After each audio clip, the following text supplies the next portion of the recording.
High audience, GP অ্যাফেয়ার্সে আপনাদের স্বাগত জানাই। আমি সনাতন মণ্ডল।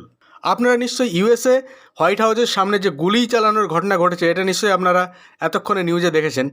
এটি ভারতীয় সময় বৃহস্পতিবার ভোরে হোয়াইট হাউসের উত্তর পশ্চিমে মাত্র 2টি ব্লক দূরে এই গুলি চালানোর ঘটনা ঘটেছে।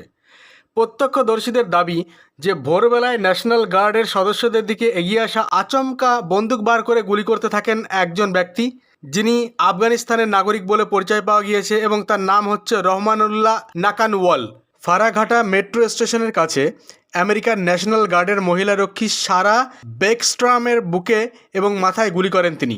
এরপর অ্যান্ড্রু ওলফ নামে এক রক্ষীকেও তিনি গুলি করেন। এরপরেই তৃতীয় রক্ষীর গুলিতে এই বন্দুকবাজের মৃত্যু হয়েছে। বৃহস্পতিবার ট্রাম্প সারার মৃত্যু সংবাদ জানিয়েছেন। ওই রক্ষীর প্রশংসা করে তিনি লিখেছেন যে ওয়েস্ট ভার্জিনিয়ার সারা বেকস্ট্রামকে নিয়ে এখন কথা বলছি। উনি একজন সম্মানিত দুর্দান্ত মানুষ।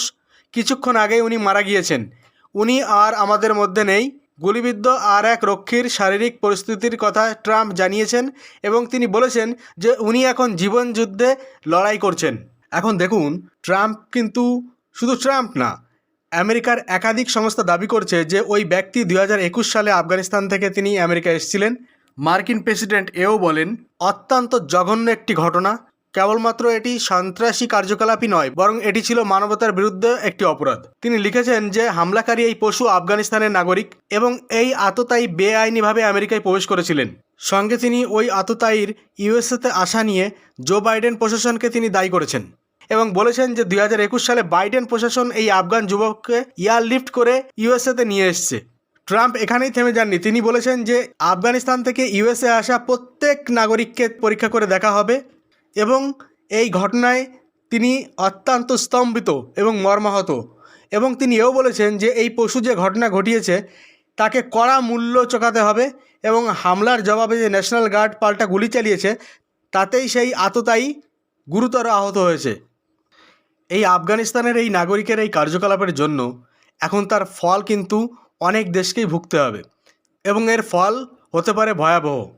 অনেক দেশকে যে ফল ভুগতে হবে তার মধ্যে কি ভারতও আছে? সব কিছু ডিটেলসে আলোচনা করব। তার আগে এরকম ইনফরমেটিভ ভিডিও আপনাদের যদি ভালো লেগে থাকে তাহলে জিপি অ্যাফেয়ার্স সাবস্ক্রাইব করুন এবং সঙ্গে থাকা বেল আইকনও প্রেস করুন। তৃতীয় বিশ্বের লোকেদের জন্য কিন্তু আমেরিকার দরজা বন্ধ হয়ে যাচ্ছে। হ্যাঁ, ডোনাল্ড ট্রাম্প তেমনটাই জানিয়েছেন। ভারতীয় সময় শুক্রবার সকালে নিজের সমাজ মাধ্যম ট্রুথ সোশ্যালে তিনি জানিয়েছেন যে আমেরিকার নাগরিকদের স্বার্থ সুরক্ষিত করতে তৃতীয় বিশ্বের সব দেশের অভিবাসন তিনি বন্ধ করে দেবেন। তবে তিনি নির্দিষ্ট করে কিন্তু কোনো দেশের নাম উল্লেখ করেননি। আমি আপনাদের একটা ম্যাপের সাহায্যে দেখানোর চেষ্টা করছি কোনগুলো তৃতীয় বিশ্বের দেশ।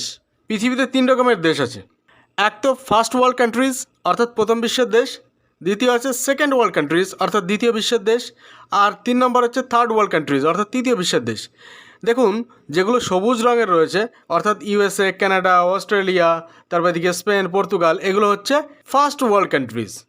আর যেগুলো হলুদ কালারে রয়েছে যেমন রাশিয়া, চায়না, মঙ্গোলিয়া, এগুলো হচ্ছে second world countries.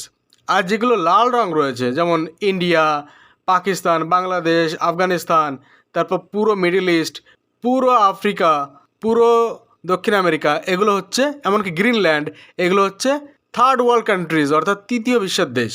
Donald Trump কিন্তু তৃতীয় বিশ্বের লোকেদের তার দেশে আর ঢুকতে দেবেন না পার্মানেন্টলি, এমনটাই তিনি বলেছেন। আর হতে পারে ইউএসএ আফগানিস্তানকে অ্যাটাকও করতে পারে, কারণ অনেক দিন ধরেই ডোনাল্ড ট্রাম্প বলে যাচ্ছেন তিনি আফগানিস্তানের যে বাগরাম এয়ারবেস আবার সেই এয়ারবেস দখল নিতে চান। তা এবার যদি সত্যি ডোনাল্ড ট্রাম্প একটা বাহানা নিয়ে আসে যে এই দেশের জঙ্গি কন্ট্রোল করার দরকার, আর সেই প্ল্যান নিয়ে সে যদি আফগানিস্তানে অ্যাটাক করে বাগরাম এয়ারবেস দখল করতে চায়, তাহলে এতে অবাক হওয়ার কিছুই নেই। আর আফগানিস্তানে অ্যাটাক করতে চাইলে এটা আপনাদের মনে রাখতে হবে, তাহলে পাকিস্তান কিন্তু একটা গুরুত্বপূর্ণ দেশ হয়ে যাবে ইউএসের জন্য। কারণ আফগানিস্তানে যদি অ্যাটাক করে তাহলে পাকিস্তান হয়েই অ্যাটাকটা করবে আফগানিস্তানে। এই জন্য পাকিস্তানের সঙ্গে তাদের সম্পর্ক এমনিতেই অনেকটাই তারা ইমপ্রুভ করে ফেলেছে, আর সামনে তারা আরও ইমপ্রুভ করবে বলেই মনে হচ্ছে। তো যাই হোক, তবে কি হবে কি না হবে সেটা আমরা এখনও জানি না, কারণ ডোনাল্ড ট্রাম্প এমন এক ব্যক্তি, তার মুখে কোনো লাগাম নেই, সে যখন যা খুশি বলে বেড়ায়। তো যদি কিছু আপডেট আসে এর বিষয়ে তাহলে আমি আপনাদের জন্য আপডেটেড ভিডিও বানিয়ে নিয়ে আসবো। আর আপনাদের যদি ভালো লাগে তাহলে জিপি অ্যাফেয়ার্স সাবস্ক্রাইব করুন।